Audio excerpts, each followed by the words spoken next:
While Captain America was created by the government, he cannot always trust their actions and believe everything they say and do is right. Despite having strong feelings for his country, he struggles to find what is right. This conflict leads him to turn his trust on the government and fight for what he believes in, what is right in the eyes of the common man, not what is right in the eyes of the government.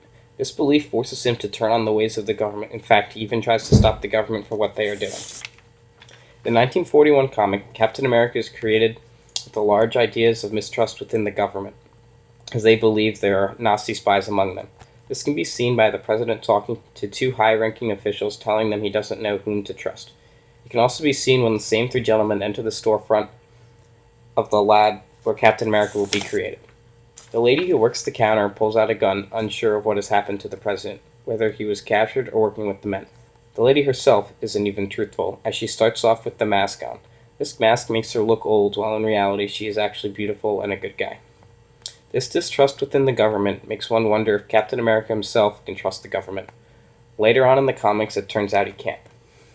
In the 1947 comic, this idea can be explained more based on Captain America's interaction with the villain, Number One. It is important to understand that this issue was written during the time in which Watergate took place. This led to a lot of distrust between the government and the general public. Captain America tries to restore calmness in the people by capturing Number One. Captain America first defeats Moonstone, who is trying to save the general public but is fighting thinking muscles win fights, while Captain America is fighting with fierce pride and cold determination for what he believes in, the truth. After defeating Moonstone, Cap follows Number One into the White House to capture him. When he finally captures Number One, he is shocked by who Number One is, supposedly the president. Cap thought he was protecting the president, when in reality it was the president who turned on him. This discovery shocks Captain America and makes him question who he is and what or who he is supposed to represent. Cap reflects on his time as Captain America and what it meant, who he helped, what is next for him and the country.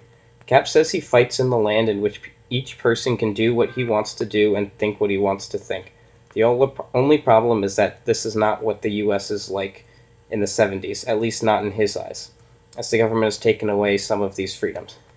He doesn't know what he is supposed to represent. One thing is for sure, after the incident with Number One, Cap never thinks about returning to help the government. All he wants to do is help the common man. He enjoyed playing with and teaching children while protecting the freedoms that they had. In Captain America Winter Soldier, Cap is seen defending his fellow Americans from a government that has turned on them. Nick Fury shows Cap the 3 new ships that S.H.I.E.L.D. has and explains to him how they work by analyzing thousands of data on each person and being able to kill them if they are a threat to the world. Cap is conflicted. While he is in favor of protecting people, he feels this idea is over the line and that it leads more to fear than freedom by hanging a gun over everyone's head.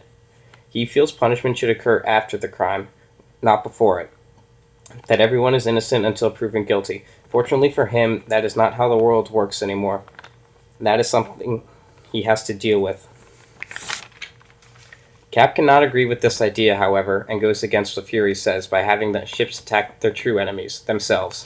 While Cap was created to trust the government, he has a hard time doing so. He fights his internal conflict of who he should trust, the government or the general public. Based on his life experiences, he feels he can no longer trust the government. This dilemma eats at Captain America as he was betrayed by those who created him, leaving himself questioning whether he still wants to be Captain America or not. At the end, he trusts his instincts and tries to trust that saving his fellow is the right thing to do.